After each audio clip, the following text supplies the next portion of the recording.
오셔서 우리를 다스려 주시옵소서. 아멘.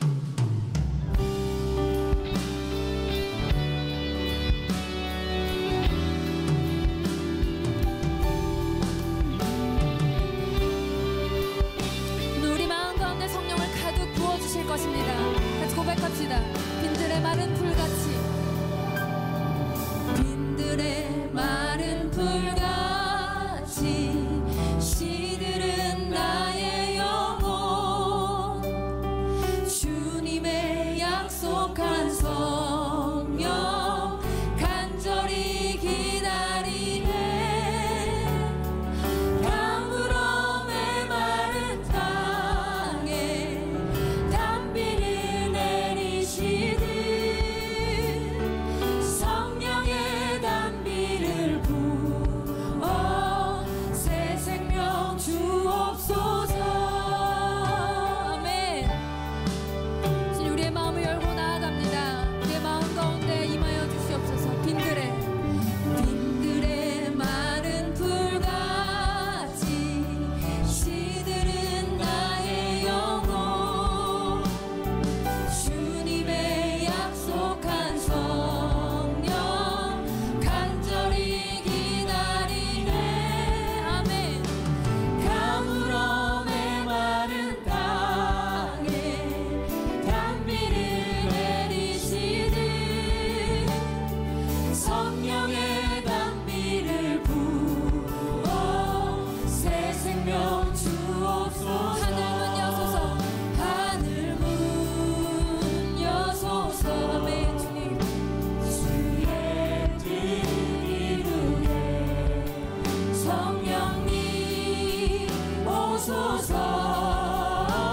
이 땅에 영원히 철 따라 우로를 내려, 철 따라 우로를 내려 조목이 무성하니 갈급한 내 심령 위에.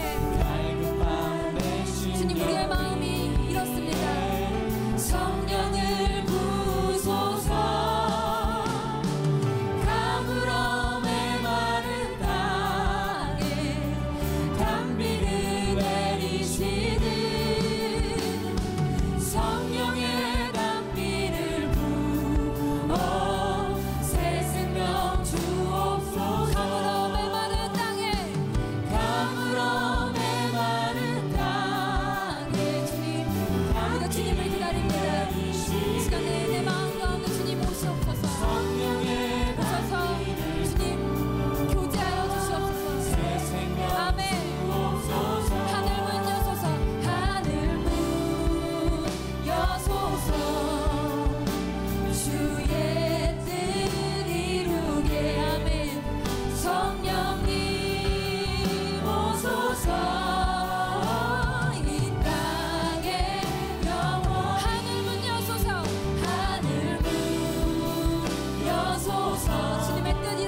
자매가 헐벗고 그날 먹을 것조차 없는데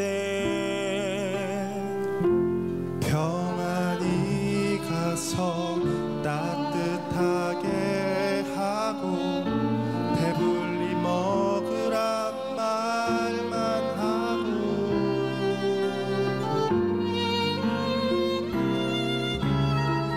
필요한 것들을 주지 않으면 무슨 소용이 있으리요. 그런 믿음은 죽은 것이라.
하나님 앞에서 깨끗하고 흠없는 경건은 어려움 중에 있는 고아들과 과부들을 돌보아 주며 자기를 지켜 깨끗해 하는 것이라.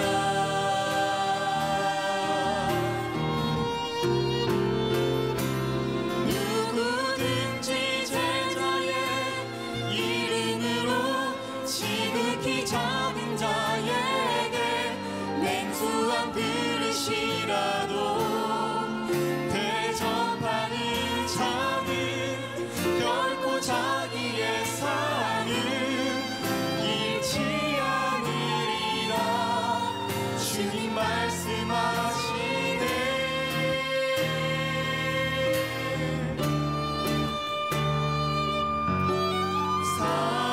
사랑의 나눔 있는 곳에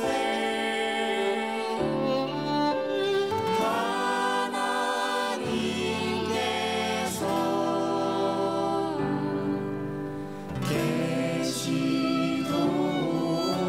계시도다. 사랑의 나눔 있는 곳에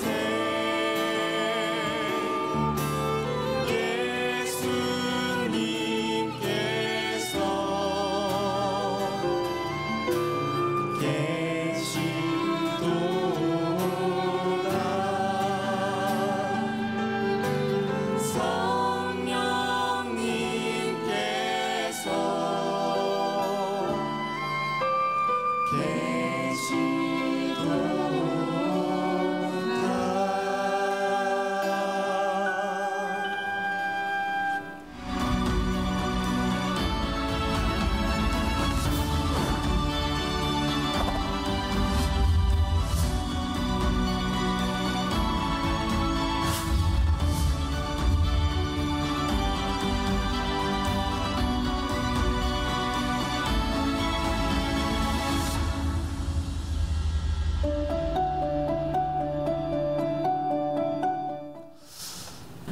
자, 오늘 말씀의 제목은 나눔, 제목이 하나님의 마음으로 사는 것입니다. 자, 여러분들 기억하는지 모르겠어요. 지난 10여 주 동안 십계명에 대한 말씀을 나누면서 진짜 십계명의 중요한 게 뭔가, 하나님은 우리들에게 무엇을 하지 말라 하라 그 규칙을 우리들에게 말씀하신 것이 아니라 그 십계명을 주신 하나님 아버지의 마음을 우리들이 알아야 된다, 이런 말씀을 드렸어요. 아마 우리들이 하고 있는 이 사명에 대해서 우리들이 다시 한번 돌아보는 사명이 나눔 역시 하나님의 마음을 아는 것이 아닐까라는 생각을 합니다. 오늘 본문 말씀에 나와 있는 초대교회의 모습입니다. 여러분, 이 사도행전 2장부터 나와 있는 이 초대교회의 모습은 교회들이 개혁을 할 때마다, 새로운 일을 할 때마다 초대교회로 돌아가자라고 생각하는 초대교회의 원형입니다. 근데 제가 이런 표현을 쓸 수 있을 것 같아요. 그들이 하고 있었던 일들이 굉장히 레디컬한 일이었던 것 같아요. 나눔에 대해서 레디컬하다, 어떤 의미일까요? 우리는 나눔을 이렇게 생각하죠. 우리들이 가지고 있는 것을 누구에게 준다. 그런데 이 초대교회 오늘 성경에 나와 있는 이 공동체의 모습을 보면 단순히 준다 이것이 아니라 믿는 사람들이 함께 있어 모든 물건을 서로 통용했다, 함께 사용했다는 거예요. 그러니까 어쩌면 나눔이라고 하는 단어 가지고는 잘 설명이 되지 않는 레디컬한 방식으로 그들이 나누었던 것 같아요. 그런데 그들이 왜 이렇게 했을까? 여기에는 하나님의 마음이 이들에게 있었던 것 같아요. 성경에 보면 예수님께서 불쌍히 여기다 이런 표현들이 많이 나옵니다. 예수님께 도움을 요청한 사람들이 많이 있었죠. 12년 동안 혈루병을 앓던 여인도 있었고, 나인성 과부 같은 경우에는 아들 하나 믿고 살았는데 그 아들이 죽었어요. 또 한센병, 문둥병에 걸린 사람들이 예수님 나를 불쌍히 여겨주세요. 그때 예수님이 그들을 바라보며 성경 이곳저곳에 나와 있는 말이 있는데 예수님께서 그들을 불쌍히 여기셨다 이렇게 되어 있어요. 여러분, 불쌍히 여기다라고 하는 말 영어 단어로 뭘까요? 우리가 쉽게 하는 compassion, 우리들이 그 마음을 이렇게 공유하다, 그런 뜻이 될 것 같아요. 그런데 이 컴패션이라고 하는 말을 가지고는 성경에 있는 예수님의 불쌍히 여기다라는 말이 다 설명되지 않습니다. 여러분들이 뭐 굳이 이렇게 듣고 외울 필요는 없지만 헬라어에 불쌍히 여기다라고 하는 말의 뜻은 어떤 의미를 가지고 있냐면 창자가 움직이다, 이런 뜻을 가지고 있습니다. 당시 예수님 당시에 헬라 시대에 살고 있었던 사람들은 내가 누구를 불쌍히 여기다 그러면 마음이 간다, 이런 차원이 아니라 내 창자가 움직인다. 그러니까 그 사람 때문에 아픈 거예요. 그게 예수님이 불쌍히 여기시다라고 하던 그런 표현입니다. 근데 예수님이 불쌍히 여기시면 거기에서 끝난 것이 아니라 예수님은 예외 없이 불쌍한 사람들에게 손을 대시고 그들을 만지시고 그들의 문제를 해결해 주셨던 것을 보게 됩니다. 여러분, 연민, 컴패션, 누군가를 불쌍히 여긴다라고 하는 것은 연민이라고 하는 감정에서 머무르는 것이 아니라 우리의 행동으로 옮겨지는 것을 성경은 이야기하고 있습니다. 자, 여러분들 이렇게 생각하면서 들어보세요. 기독교는요, 조금 생각하면서 들어보세요. 기독교는 종교이기를 거부하는 종교입니다. 자, 기독교는 종교이기를 거부하는 종교예요. 우리가 기독교, 불교, 천주교 이런 것을 우리들이 종교라고 이야기를 하는데 기독교는 종교라고 하는 이름으로 설명될 수 없는 거예요. 왜냐하면 예수님께서 이 땅에 오셨을 때 하나님을 믿는 종교가 있었어요. 그들은 율법을 지켰고 율법에 나오는 안식일과 또 구제하는 모든 일들을 했어요. 근데 예수님은 종교로 모든 규칙을 지키고 있는 사람들을 향해 무섭게 질책하셨어요. 그들을 향해서 너희는 위선자다라고 말씀하기도 하셨어요. 무엇을 보고 그러셨을까요? 하나님께서 우리들에게 주셨던 말씀을 우리의 마음으로 하나님의 마음을 알지 못하고 우리가 그것을 제도화시켰어요. 규격화시켰어요. 전통으로 만들었어요. 그것이 하나님의 말씀이 어느 날 우리들에게서 화석화되었어요. 예수님께서는 그 종교를 무섭게 질책하세요. 오늘 우리들의 모습을 보세요. 오늘 우리가 예배를 드리고 있어요. 우리 찬양도 했어요. 기도도 했어요. 오늘 우리는 또 맥주 감사절을 맞이했어요. 헌금도 해요. 근데 예수님께서 이 모든 것들이 종교화되는 것에 대해서 하나님께서 원치 않으신다는 거예요. 아모스 5장 21절부터 24절까지 말씀 우리 한번 한 목소리로 읽어봅시다. 시작. 내가 너희 절기들을 미워하여 멸시하며 너희 성회들을 기뻐하지 아니하나니 너희가 내게 번제나 소제를 드릴지라도 내가 받지 아니할 것이요 너희의 살진 희생의 화목제도 내가 돌아보지 아니하리라. 내 노랫소리를 내 앞에서 그칠지어다. 내 비파소리도 내가 듣지 아니하리라. 오직 정의를 물같이 공의를 마르지 않는 강같이 흐르게 할지어다. 이 말씀을 그대로 적용해 보세요. 당시 구약시대에 그들 이스라엘 사람들, 그들은 하나님을 믿었어요. 하나님을 예배하는 사람이었어요. 그 예배의 행위 가운데 뭐가 있어요? 제물을 드리는 게 있어요. 오늘 여기 찬양을 하고 연주를 한 것처럼 비파와 수금으로 하나님을 찬양했어요. 근데 하나님이 그거 받으시지 않겠다는 거예요. 너희들이 예배하는 가운데 너희들에게 정의가 사라지고 너희들에게 공의가 사라질 때, 정의과 공의가 강물같이 흐르지 않을 때 나는 너희의 예배를 받지 않겠다. 하나님이 이거 싫어하신다는 거예요. 그러니까 오늘 우리들에게 주시는 말씀이 뭐냐면, 우리가 하나님을 믿지 않는 것이 문제가 아니고 하나님께 예배 드리지 않는 것이 문제가 아니고 하나님의 마음으로 살아가지 못하는 우리의 행위들에 대하여 하나님은 받지 않으시겠다라고 말씀하고 있어요. 그런데 그것이 뭐예요? 이 땅에 있는 정의와 공의에 대한 문제에 대하여 하나님이 그렇게 말씀하시는 거죠. 이 나눔이라고 하는 것은요, 우리들이 누군가를 돕는다고 하는 것은 단순한 연민에 대한 감정을 넘어서서 그것은 우리의 행동에 대한 문제인 거예요. 우리가 누군가를 돕고 나눈다고 하는 이 연민은요, 단순한 기도로 그치는 것이 아니라 누군가와 접촉할 때 이루어지는 거예요. 제가 이번 주 금요일에 어떤 교회에서 설교하면서 그런 이야기를 했어요. 뜨겁게 이렇게 기도하고 하는 어떤 이제 순복음 교회예요. 우리도 기도 많이 하잖아요. 근데 제가 그런 얘기해서 기도 그만하시고 움직이세요. 제가 언젠가 우리 청년 공동체에 지금은 그런 셀이 없을 것 같은데, 옛날에 그 골드미스 셀이 있었는데, 아세요? 이렇게 직장도 좋고 스펙도 좋고 근데 이렇게 결혼을 안 한 우리 여자 청년들이 모여서 늘 이렇게 청년 예배 마치면 중보기도 했었어요. 결혼 문제를 놓고. 제가 그 청년들한테 그래서 기도 그만하고 만나. 기도만 하면 어떻게 결혼해? 만나야지. 제가 말하는 의미를 아세요? 기도가 잘못됐다는 것이 아니에요. 기도하는 사람이 무엇을 해야 되느냐에 대한 부분이죠. 나눔이라고 하는 것은요, 우리들의 마음에 대한 것이 아니에요. 하나님의 말씀을 안다는 것은 그 말씀을 어떻게 살아내느냐에 대한 부분이죠.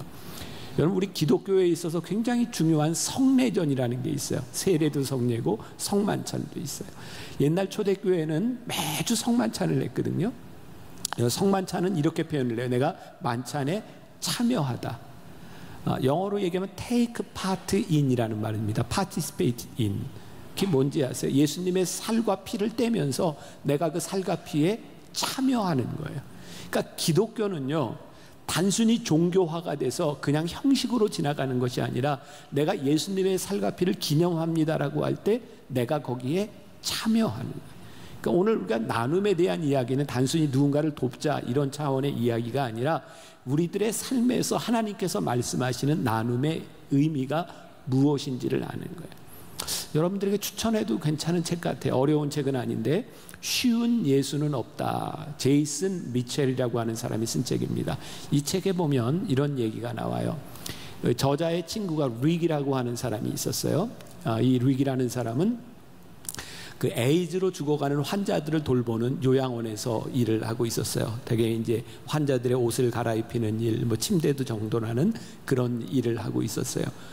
그런데 그 병원에 전부 에이즈 환자들인데 그 병원에는 어떤 현상이 있냐면 이제 에이즈로 죽어가는 환자들, 죽어갈 때가 되면 소홀한 거예요.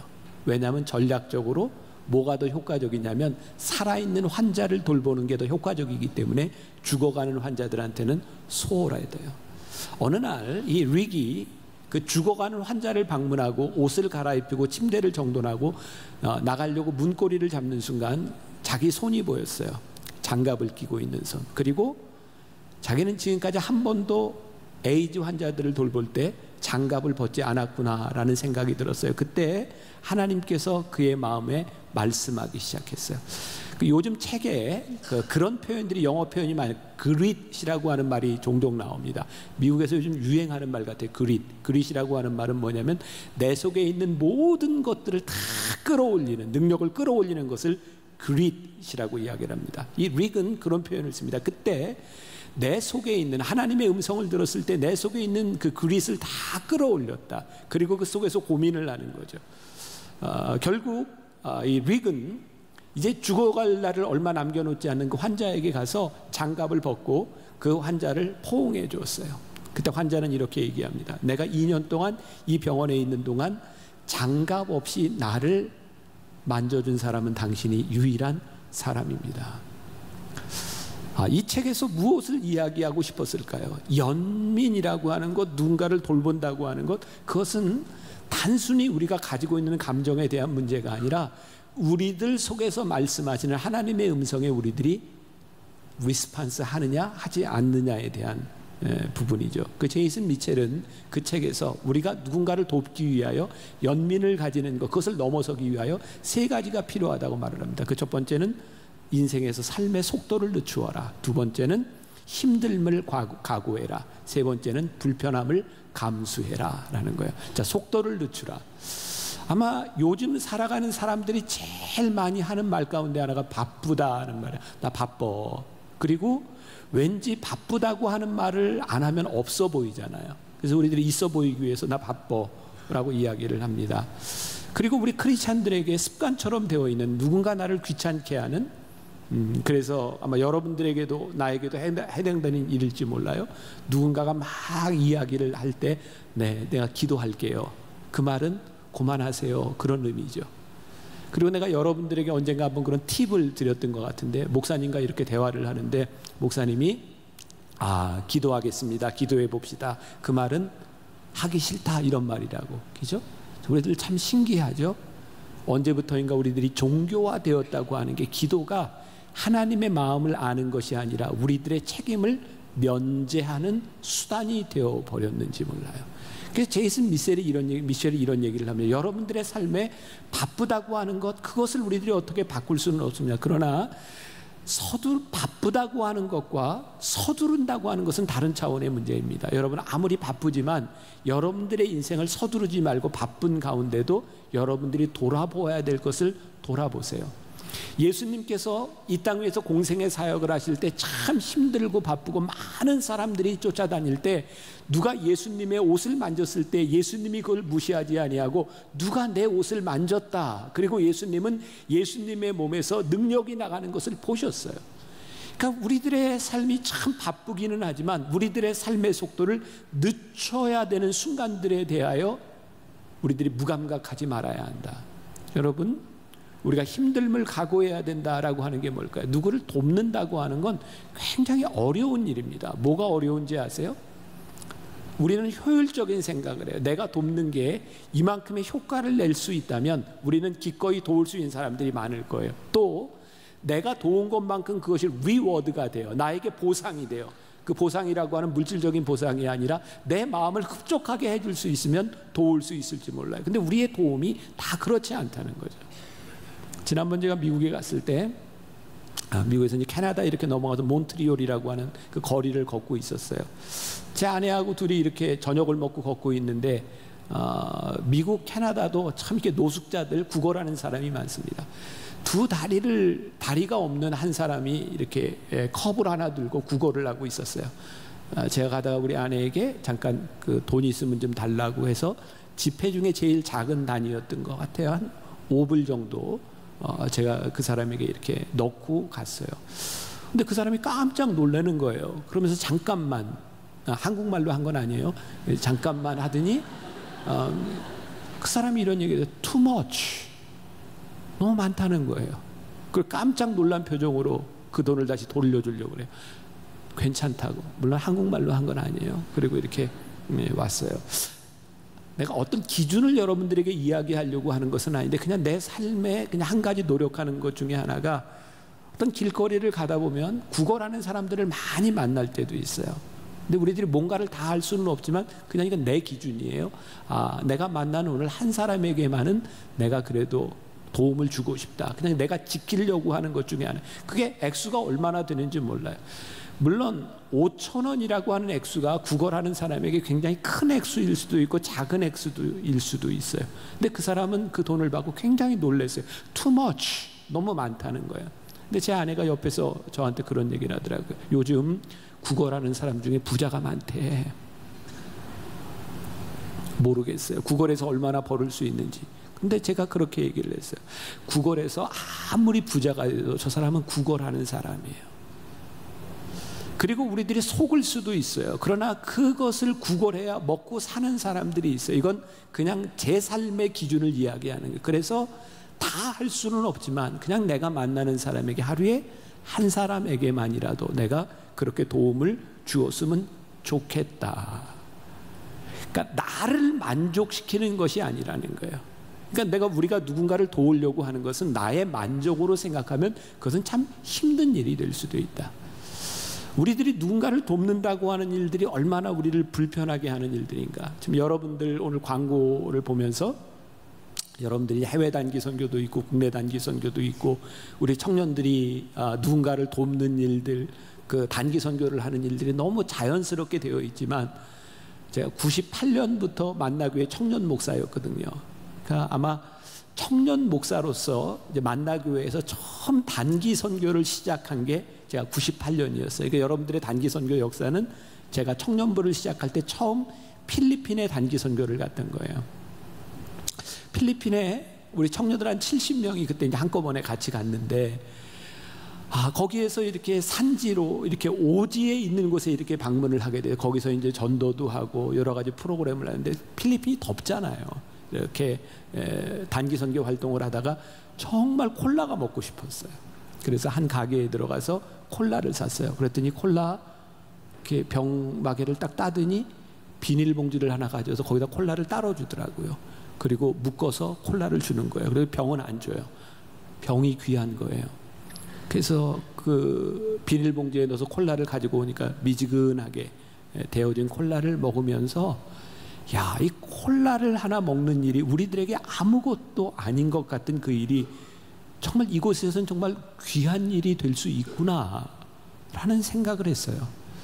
여러분, 우리나라에 이렇게 초창기에 왔던 선교사님들을 한번 생각해 보세요. 지금 우리가 단기 선교를 간다, 우리들이 농촌으로 봉사활동을 간다라고 할 때 여러분들을 제일 불편하게 하는 게 뭐예요? 사실은 가장 기본적인 일들이에요. 먹고 자고 씻고 화장실을 가는 일들입니다. 그것처럼 힘든 게 없어요. 얼마 전 내가 신문에서 본 내용입니다.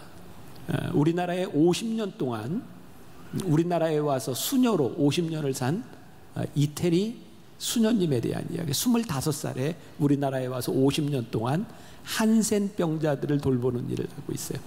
이태리에서 한국에 온다는 이야기를 듣고 교육을 받을 때 어떤 교육을 받았냐면 한센병자들이 있는 곳에 한국에 가면 절대로 수도꼭지를 손으로 만지지 말라고, 이거 전염되기 때문에 위생 문제로 인해서 수도꼭지를 틀 때 이게 뭐죠 이거? 응? 팔꿈치로 이렇게 틀으라고 그런 교육을 받고 왔는데 한국에 딱 오니까 팔꿈치를 쓸 일이 없더래요. 수도가 없었어요.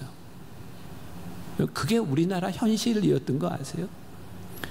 여러분, 50년 전 우리나라가 그랬는데요, 그때 왔던 그 수녀도 이 문화 충격을 이렇게 받고 왔는데 구한 말에 이 땅에 들어왔던 우리 선교사들을 생각하면 그들이 어떤 마음으로 얼마나 많은 불편함들을 경험하고 왔을까요? 저는 아프리카를 참 많이 가요. 우리 그 아프리카 대학생들, 학생들을 위한, 청년들을 위한 컨퍼런스가 매년 열리고 있고 우리 교회가 후원을 해요. 저는 아프리카를 가면서 제일 힘든 게 뭐냐면, 아프리카를 가려면 대개 아부다비나 혹은 두바이 이쯤에서 이제 비행기를 한번 갈아타고 갑니다. 그 아프리카로 가는 비행기를 타면요, 제일 힘든 게 뭐냐면 냄새예요.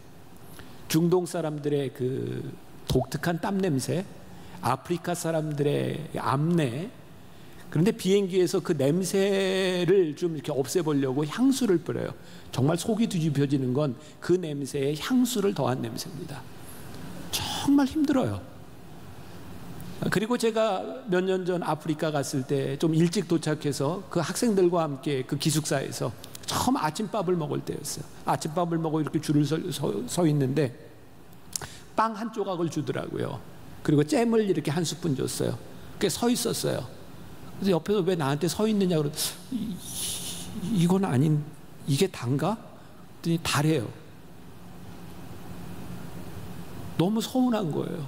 빵 한쪽에 잼 한 스푼. 근데 옆에 있는 사람이 저희 그런 얘기를 해요. 이 아프리카 학생들에게 아침밥을 식빵을 구워서 잼을 발라 먹는다는 것도 사치스러운 일입니다. 근데 나는 그게 상상이 안 되는, 그러니까 나는 다른 나라에서 살다 온 사람인 거죠.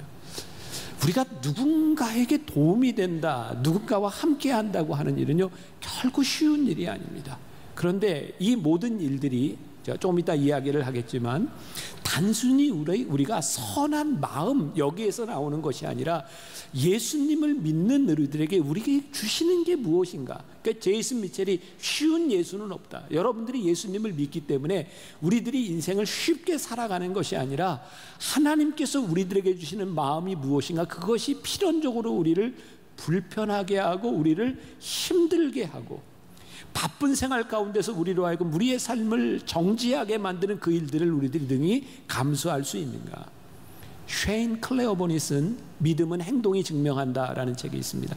제가 몇 번 이 문장을 인용한 적이 있는데 너무 좋은 문장입니다. 이런 문장, 이런 글을 읽고도 감동이 안 되면 여러분들이 정서적으로 문제가 좀 있는 거예요. 잘 들으세요?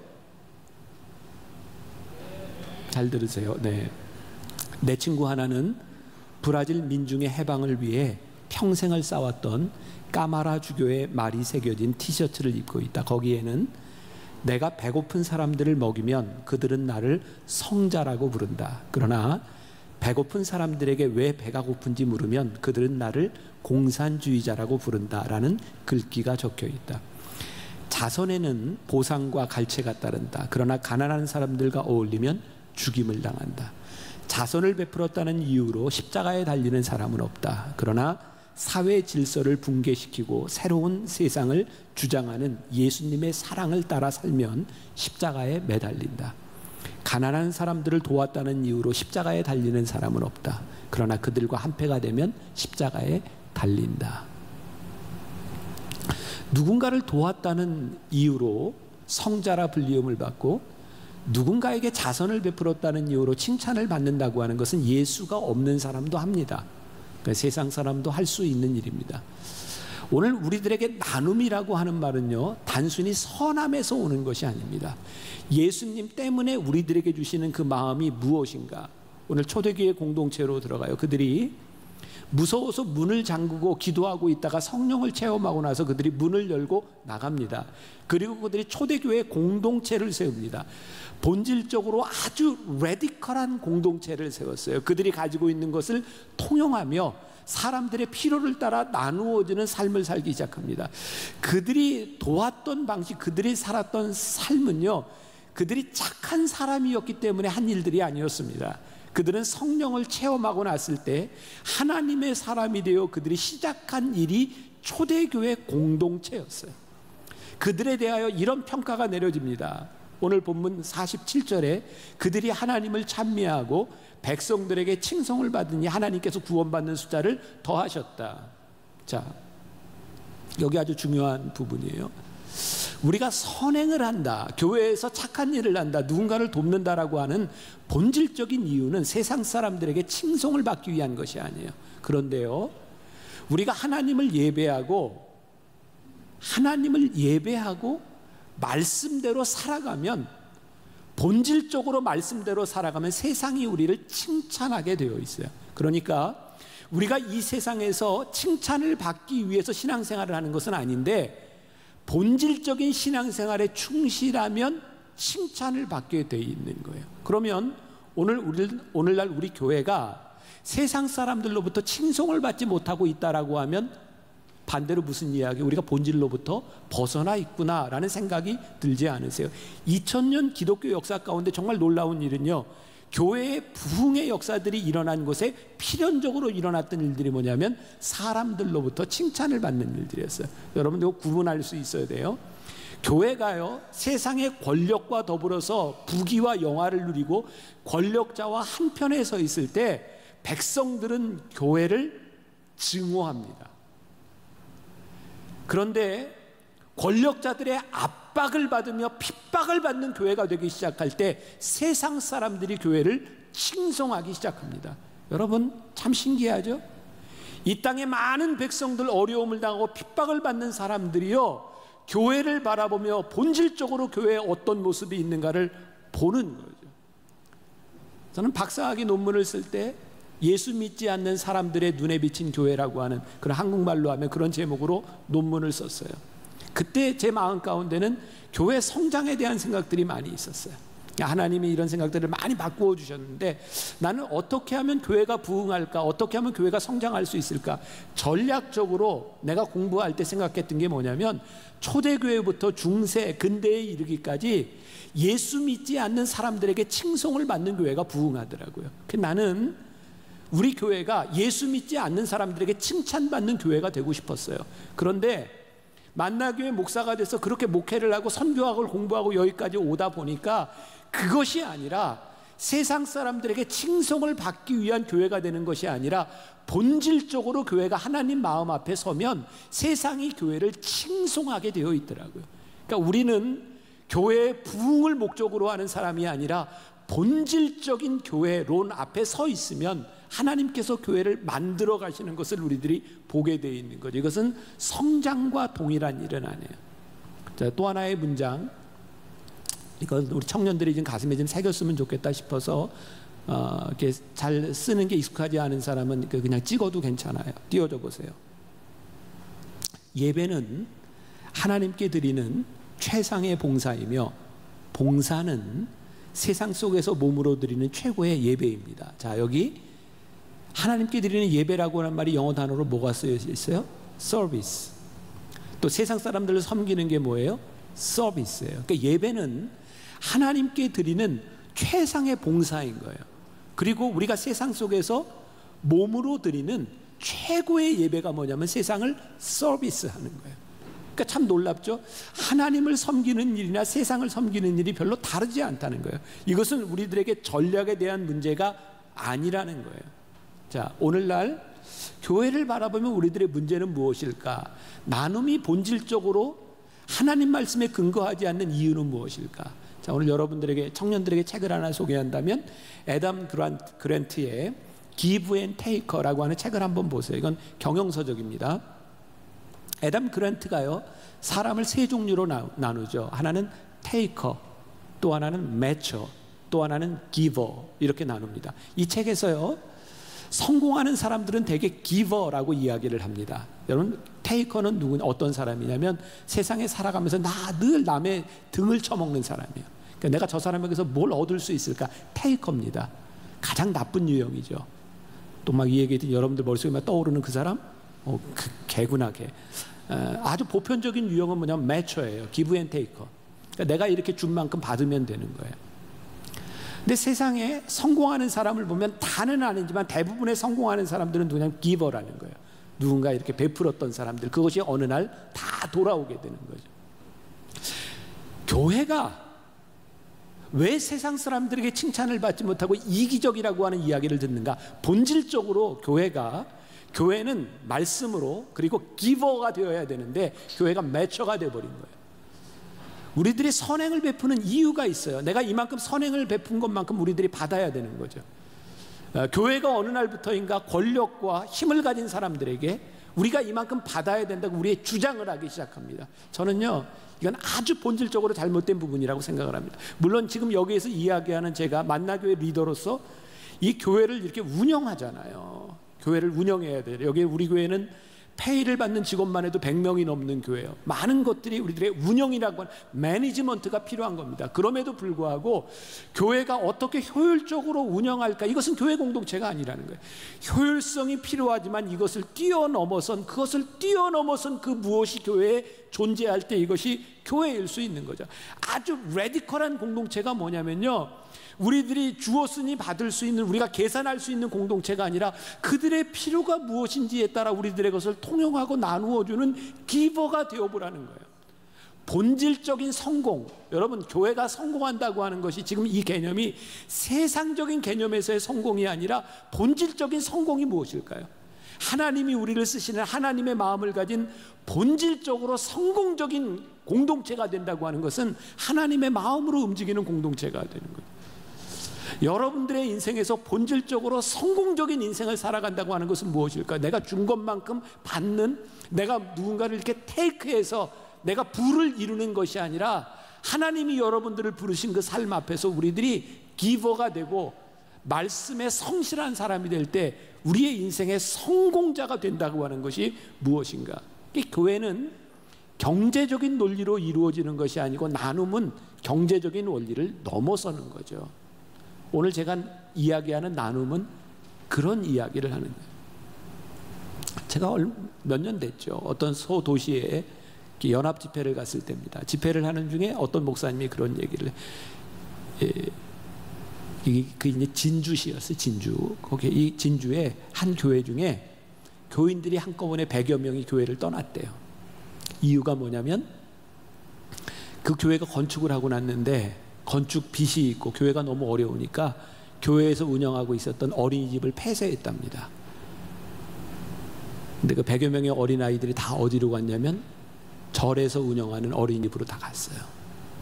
그래서 젊은 부모들이 그 교회를 다 떠났답니다. 자, 여러분들이 이렇게 분별할 수 있어야 돼요. 저는 지금 교회 건축이 잘못됐다 이런 이야기를 하는 것이 아닙니다. 교회 건축을 할 수도 있습니다. 교회가 많은 프로그램을 할 수 있습니다. 그런데 이 모든 기준들이 효율적이거나 경제적인 논리에서 이루어져서는 안 된다는 거예요. 지금 하나님께서 보시는 하나님의 마음이 어디에 있는가? 교회가 아무리 어려워도 모르겠어요. 저도 목사고 담임 목사인데 아무리 어려워도 그걸 폐지함으로 인하여 그 아이들이 절로 간다고 할 때 무엇이 더 중요할까? 정말 건물이 더 중요한 것일까? 교회가 해야 되는 그 무엇이 더 중요한 일일까? 우리들의 마음 가운데 하나님의 마음이 들어와야 우리들의 자원을 어떻게 쓸 것인지, 우리들이 어떻게 나눌 것인지가 들어오는 일이지, 우리들의 경제적인 효율성의 논리를 가지고 나눔이 이루어지는 것은 아니에요. 출애굽기 16장 17절부터 18절까지 말씀, 이게 무엇에 대한 이야기일까 한번 생각하며 한번 같이 읽어봅시다. 시작. 이스라엘 자손이 그같이 하였더니 그 거둔 것이 많기도 하고 적기도 하나 오멜로 되어본즉 많이 거둔 자도 남음이 없고 적게 거둔 자도 부족함이 없이 각 사람은 먹을 만큼만 거두었더라. 자, 광야를 지날 때 하나님께서 이스라엘 백성에게 만나를 주셨어요. 매일 만나를 이렇게 거두게 하세요. 근데 여러분들 이스라엘 백성들이 출애굽할 때 장정만 60만이었으니까 한 200만의 사람이 된다고요. 하나님을 믿든 믿지 않든 이 세상에 들어 있는 동서고금을 막론하고 모든 사람들의 메커니즘은 비슷해요. 적당한 그 비율에 맞는 장애인도 있고 약한 자도 있고 강한 자도 있고, 그러니까 이스라엘 공동체에도 약한 사람이 있고 강한 사람이 있을 거 아니에요. 그런데 그들이 다 가서 이렇게 만나를 이렇게 가지고 왔는데 재어보니까 다 똑같았다는 거예요. 이게 어떻게 이런 일이 있었을까요? 딱 재어볼 때 슉슉 하더니 막 다 이렇게 공평하게 채워졌을까요? 저는 이 그림이 너무 쉽게 그려져요. 하나님께서 일용할 양식을 주시면서 그 공동체에 주신 그 양식을요, 많이 거둔 자가 적게 거둔 자에게 주지 않았을까요? 이것이 남아도 소용이 없는 거예요. 하나님께서 가르치신 거예요. 너희들이 오늘 먹을 분량은 아무리 많이 거두어도 오늘로 끝이야. 너희들이 가지고 있는 것을 다 나눠. 그래서 어떤 사람이 거두었든지 많이 거두었든지 적게 거두었든지 거기에 부족함이 없는 거예요. 하나님의 마음으로, 하나님이 주시는 방법으로 우리들이 살아간다고 하는 것이 어쩌면 우리가 조금 손해보는 것 같을지 몰라요. 우리가 불편할지 몰라요. 그런데 하나님의 방법이 우리들에게 눈에 들어오기 시작할 때, 자, 이것의 제일 큰 장애는 무엇일까요? 교회가 선한 일을 하는데 가장 큰 장애는 무엇일까요?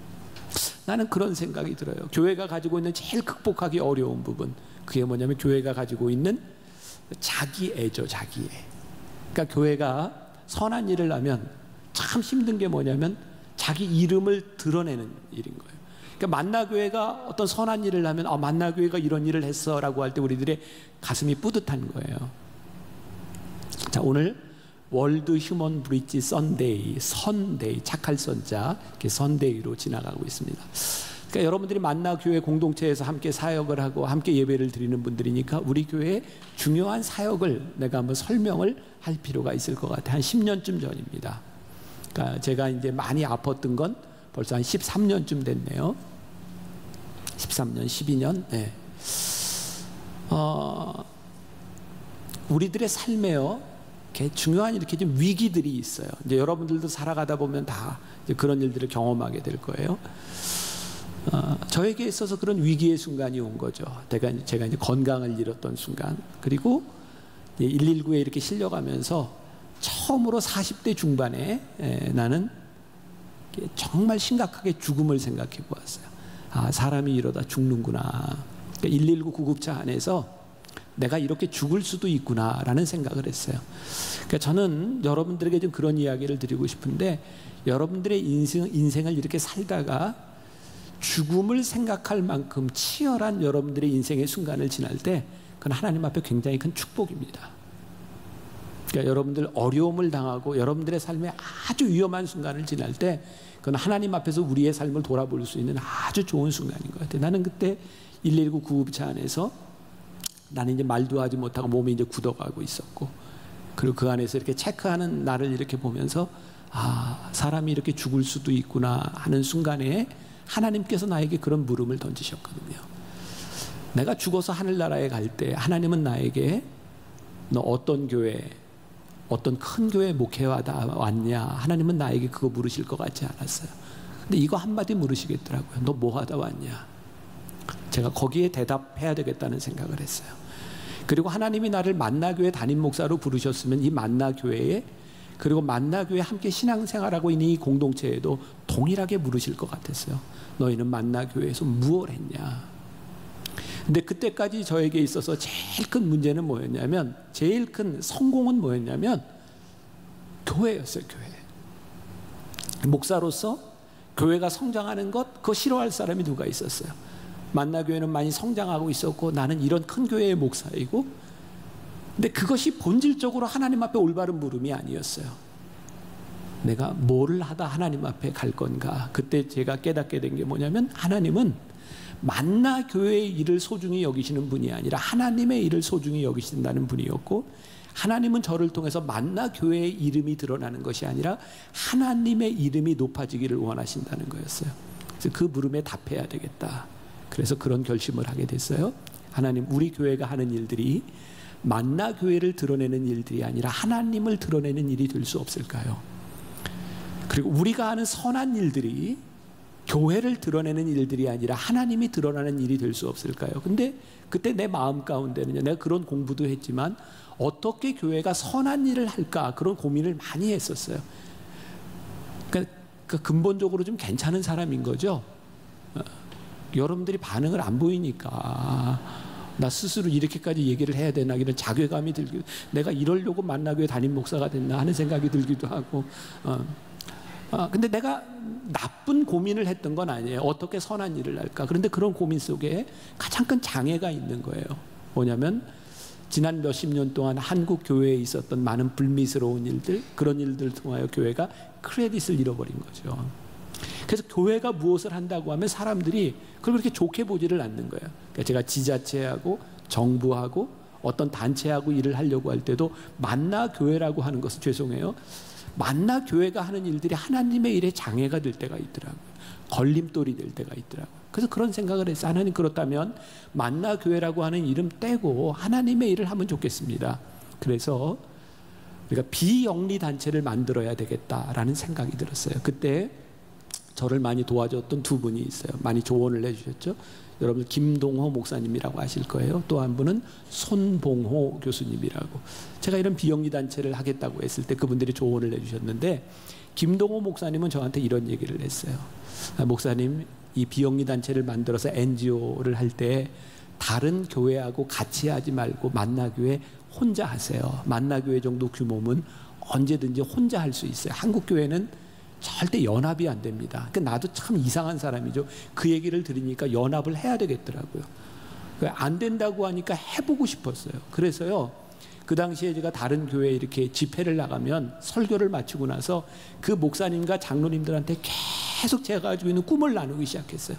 나는 한국 교회에 이런 일이 일어났으면 좋겠고, 교회가 연합해서 교회의 이름이 아닌 하나님의 이름으로 일을 할 수 있으면 좋겠습니다. 교회들을 설득하기 시작했어요. 그래서 교회가 연합해서 월드 휴먼 브릿지라고 하는 단체가 만들어졌거든요. 그때 손봉호 교수님이 저한테 그런 얘기를 했어요. 이 비영리 단체의 생명은 재정의 투명성입니다. 회계를 투명하게 하세요. 우리 교회에서 시작한 월드 휴먼 브릿지, 지금도 제가 대표를 맡고 있어요. 근데 이게 만나교회에서 하는 일인지 제가 대표인지 사람들 잘 몰라요. 왜? 우리가 드러내려고 하지 않으니까. 자본금 3천만 원을 가지고 시작을 했거든요. 사람들이 저에게 막 뭐라 그랬어요. 짠돌이라고. 아니, 만나교회에서 시작을 하는데 그 단체가, NGO 단체가 어떻게 3천만 원 가지고 시작하냐고. 근데 저에게는 참 이상한 꿈이 있었어요. 하나님, 우리가 시작하는 월드 휴먼 브릿지라고 하는 단체가 만일 만나교회 헌금으로 시작한다면 만나교회 교인들이 이거 내 거라고 주장하지 않겠습니까? 그러니까 하나님, 이 주도권이 우리들에게 없음을 증명할 수 있도록 돈으로 시작하지 않겠습니다. 당시 3천만 원은 우리가 명동에 사무실 이렇게 빌리는 비용이었어요. 그리고 교회에서 돈을 투자하지 않았어요. 왜? 이건 우리 게 아니다. 사명이 끝나면 하나님이 우리를 쓰시지 않는다면 우리는 언제든지 이거 내려놓을 수 있는 단체다. 그렇게 시작을 했어요. 그리고 제가 여러분들에게 놀랄 얘기를 할 텐데, 놀랄 얘기를 하면 여러분들이 놀라야 될까요? 안 놀라야 될까요? 오늘 10시 예배 때 제가 이런 얘기를 했는데도 교인이 안 놀라서 제가 놀랐어요. 이제 10년이 지났거든요. 우리 교회에서 이렇게 시작했던, 우리 교회의 이름을 드러내지 않고 했던 이 일들이 10년 동안 어려운 사람들을 돕는 일에 얼추 계산을 해보니까 한 300억 정도를 썼어요. 와우, 네, 그거예요. 네, 자, 만일 우리 교회에서 이 일을 했더라면 우리 교회 헌금을 가지고 얼만큼 일을 할 수 있었을까요?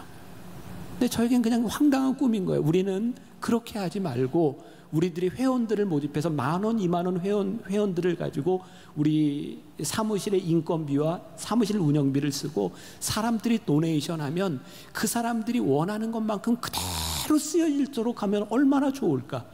사람들은 이게 바보 같다고 이야기를 해요. 왜? 사업비를 안 띄고 어떻게 일을 하냐고 이야기를 해요. 근데 저는 된다고 생각하거든요. 왜? 우리의 꿈이 선하고 이것이 본질적으로 옳은 일이기 때문에 우리는 할 수 있다고 생각하는 거예요. 그래서 참 오랜만에 여러분들한테 이야기를 하는 거예요. 선하지 않아요? 여러분들이 작은 돈이지만 10,000원, 20,000원 혹은 후원하던 사람들은 조금 증액을 할 수도 있어요. 여러분들이 이 일에 함께 여러분들이 후원하고 우리들이 이 일들을 통하여 우리들이 나누면 하나님의 마음으로 할 수 있는 일들이 무엇일까? 저는 하나님께서 우리 만나교회에 주신 큰 축복이라고 생각해요.